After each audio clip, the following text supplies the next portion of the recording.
In today's Gospel, Luke places before us a quiet figure who might easily be overlooked.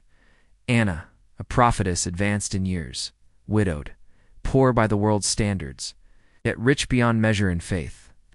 She does not speak many words in the text, but her life itself becomes a proclamation. Luke tells us she never left the temple, worshiping with fasting and prayer, night and day. When the child Jesus is brought in, Anna recognizes what others miss.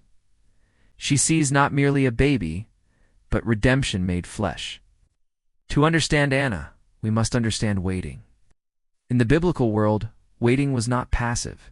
It was active trust. Anna's decades of prayer were not resignation. They were resistance against despair.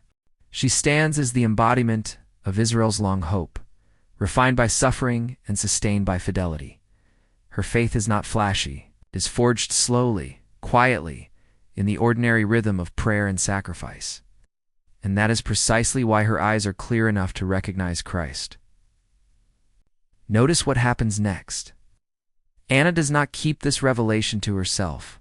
She begins to speak about the child to all who were awaiting the redemption of Jerusalem. Encounter always leads to mission. The moment she sees Christ, her waiting turns into witness. This is the pattern of authentic faith. Prayer leads to recognition, recognition leads to proclamation. We do not announce theories about God, we announce a person we have encountered. Luke then tells us that Jesus grows and becomes strong, filled with wisdom, and that the favor of God rests upon him. This final line is not a throwaway detail.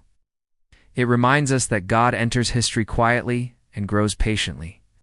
Salvation does not arrive with spectacle, but with steadiness. The same is true in our spiritual lives.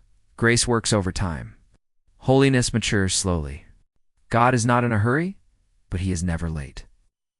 Anna challenges us today with a simple question. What are we waiting for, and how are we waiting?